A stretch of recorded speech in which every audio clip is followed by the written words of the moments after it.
నమస్తే, welcome to ARKT. ఈ operation success అవుతుందా? ఆపరేషన్ వ్యాలంటైన్ వరుణ్ తేజ్ హీరోగా నటించిన సినిమా. మిస్ వరల్డ్ 2017 హీరోయిన్గా తెలుగు తెరకు పరిచయం అవుతోంది. ఈ సినిమాతో శక్తి ప్రతాప్ సింగ్ హడా డైరెక్ట్ చేసిన ఈ మూవీ మార్చ్ 1న విడుదల కాబోతోంది. ప్రస్తుతం వరుణ్ వరుస ఫ్లాప్లలో ఉన్నాడు. గని, గాంధీవదారి అర్జున చిత్రాలతో షాక్లు తిన్నాడు. మధ్యలో F3 ఉన్నా అదేమంతా ఇంపాక్ట్ చూపించలేదు. దీంతో ఖచ్చితంగా హిట్ కొట్టాల్సిన పరిస్థితిలో ఉన్నాడు వరుణ్. అందుకే చాలా మంది ఈ మూవీని ఆపరేషన్ వరుణ్ అని కూడా అంటున్నారు. ఇకపోతే ఈ ఆపరేషన్ సక్సెస్ కాకపోతే అది అతని కెరీర్కే ఎఫెక్ట్ అవుతుందనుకునేలా మాట్లాడుకుంటున్నారు. నిజానికి వరుణ్ తేజ్ చేసినవన్నీ ప్రయోగాలు. అతనితో పాటు వచ్చిన హీరోలెవరూ చేయలేదు. కాకపోతే వైవిధ్యమైన కథలే, అందుకు తగ్గ కథనం కూడా ఉంటేనే కమర్షియల్గా విజయాలు వస్తాయి.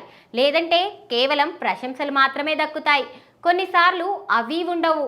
అందుకే ఈ మూవీతో మెగా ప్రిన్స్ ఖచ్చితంగా హిట్ కొట్టాల్సిందే అంటున్నారు.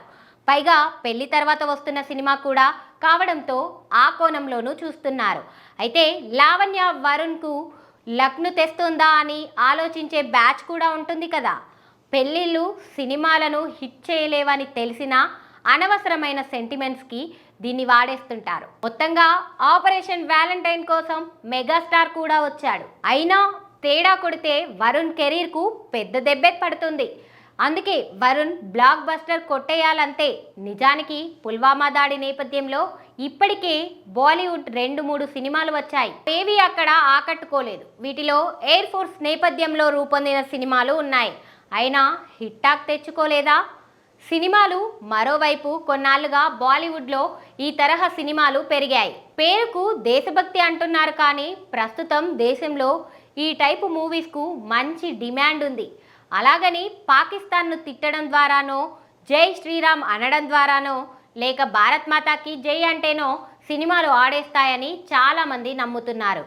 బట్ అది నిజం కాదు. ఖచ్చితంగా కథతో పాటు కథనం ఆకట్టుకోవాలి. అప్పుడే కమర్షియల్గా వర్కౌట్ అవుతాయి. ఆపరేషన్ వ్యాలంటైన్ మేకింగ్ పరంగా చూస్తే ఫెంటాస్టిక్ అనేలా ఉంది. స్టోరీ ఎలాగూ తెలుసు కాబట్టి స్క్రీన్ ప్లే ఎలా ఉంటుందనే దానిపైనే సినిమా విజయం ఆధారపడి ఉంటుంది.